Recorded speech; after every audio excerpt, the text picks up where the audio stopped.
Hi there. I'm Xtra Magazine's advice columnist, Kai Cheng Thom, and I'll be moderating this Queering Family video roundtable. Mother and daughter Evan and Tudor Robins, journalist Tobin Ng, and Xtra Magazine's health editor Ziya Jones are here to discuss their contributions to the Queering Family series, and queer and trans families in general. So to start us off, I would just love to ask a general question to all of our amazing speakers.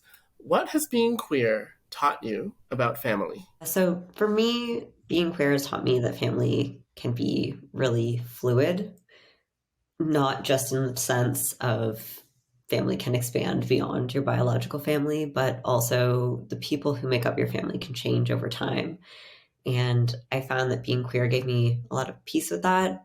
People come in and out of your lives and you mean different things to each other at different points. And being able to move towards and away from that closeness in ways that work for everybody has been really rewarding for me over time. I feel like because I don't identify as queer, but I have this lovely daughter who does. There's been so much enrichment to our family. Our family doesn't look the way we thought it would, but I do honestly believe it's much better. And having Evan, well, first of all, of course, we would always want Evan to have her true identity, but it's really helped the rest of us grow and be accepting and take things as they come. And that's what it's done for me. It's been very enriching. Yeah, I think that for me that I think like the notion of family has really grown. I think maybe even to beyond people that I've necessarily like met in my lifetime. I think that I think particularly like in times when I feel alone or scared or like I don't belong in a space, that I think a lot about ancestors and the idea of, you know, being connected to queer and trans folks who, you know, have existed long before kind of the moment that we're in right now. And so I think like having that feel like something that's solid and that I can look back on is really powerful. What makes you want to reach out to others and connect through stories about queerness and creating intentional family with one another? The story that I worked on was an interview with a midwife named Kristen Liam Cowley, who wrote a whole book about queer and trans conception and fertility. And one thing that we came back to a lot in the interview was this idea that we need to do things as queer and trans people in ways that work for us. The world's typically not set up in order to accommodate those things, but we are the ones who get to dictate that, and we are the ones that get to work together to make sure those things happen. So I think what I want queer people to know about family is that it can look however we want it to. And we are the ones that need to dream that. And we are the ones that need to build that. And the only way that we can do it is together.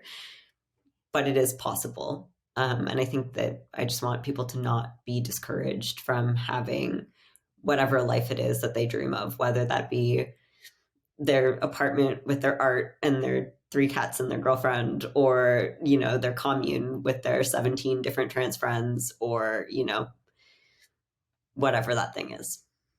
I love how each of you is speaking in your own way to the power of queer resilience and like the delight of queer emergence. Like we create things and we get through things, and we're really good at making this love stuff happen somehow, which is really cool. And that makes me think about how the notion of chosen family is like a really integrated cultural concept in queer and trans communities. Chosen family is this notion that we don't have to conform to the nuclear family model or to traditional family models, but we can do what works for us. I also know that a lot of queer folks have expressed some struggles with it or disavowal with it. I think about queer writer Sarah Schulman, who writes that family is often a site of trauma and that queers shouldn't necessarily seek to recreate the family model, but instead think about like a broader sense of community. So I'd just love to ask you, what are your thoughts on chosen family? And is that the model or concept that resonates most with you? I would say that for me, those two concepts are not so different. I think in any family, even if you're talking about the very traditional nuclear family, you have people that you're super close to, and you have people that you're not as close to, and you have people you see once every 4 years, and you have people you call on the phone every 3 days. And I think that a community and a family can still incorporate those things. So, I mean, I do have chosen family in the sense that I have friends that I've been friends with for 10 years, and I really hope to God that I'm friends with for the next 10 years. And they are the people that I can imagine myself, growing old with. But there are also people who I know, if I post online, I really need help grocery shopping because I have COVID, that people will come through, and I would do the same for them. And for me, those things aren't so different. I think that you can reconcile those two ideas pretty easily in practice.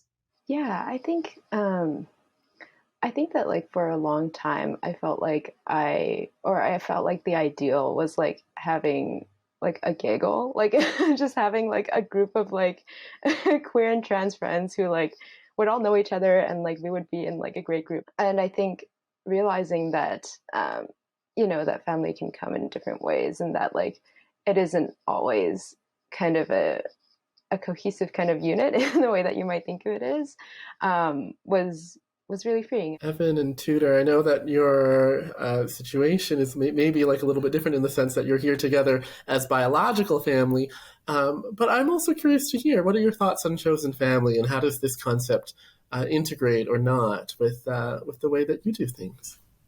I think the piece I pull from the notion of chosen family is really like the intentionality of it. And, to some degree, I think that perhaps the nuclear family is not sort of the model that the queer community should strive to emulate. It's an easy sort of point of reference when we're trying to explain what we mean by chosen family, especially to, like cis and straight people.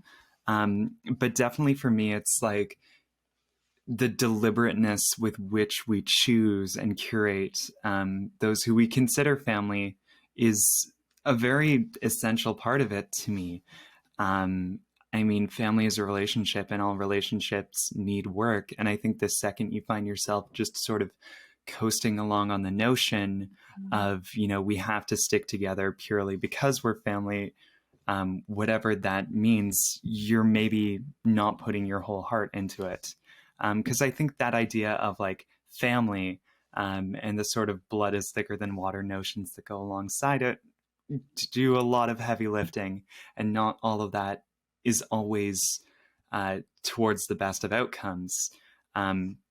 So like, yeah, I'm here with my biological mom, but I think like the thing that she's always imparted onto me is like just this depth of acceptance and of care for me. And she has always showed up for me more than I think anyone else has in my life. And I think that like intentionality with which she continually supports me and is always there for me, like it demonstrates to me the depth of care she has for me. And it, that to me imparts what I want my family to be. And I think listening to both of you, Ziya and Tobin, it makes me think of the word earn. And I really think that nuclear families could do a lot better, if every family could do better, if we felt that there is an importance of earning respect and earning.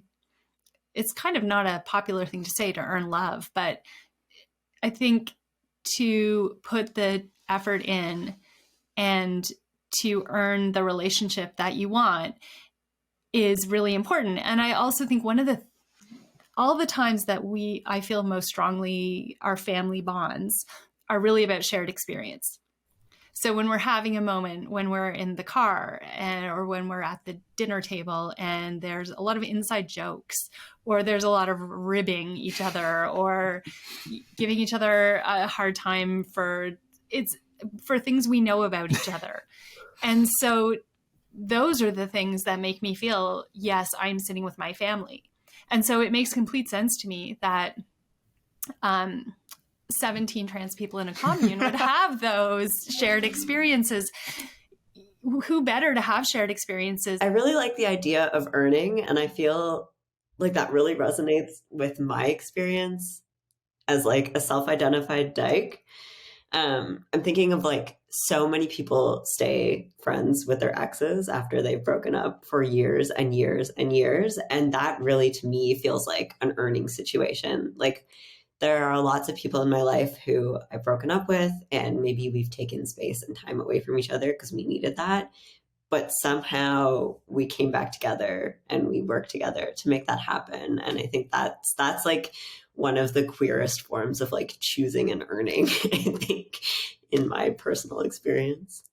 I think people get nervous about the concept of earning because then they somehow feel that they'll be abandoned. And it's not that. I think if the relationship is built strongly, then you want to stay with that person through hard times and they want to stay with you through hard times. It's just that there can't be more hard times than good times and you can't coast. And like Kai Cheng said, there is a lot of trauma in queer people and trans people's lives. And I think when we're able to choose to sit with each other through that, that's also, for me, like a really distilled example of that earning. Like it can be really difficult, but we do it for each other anyway, and it can be extremely rewarding. Thanks, everyone. These are really beautiful stories. I'm getting a little bit teary.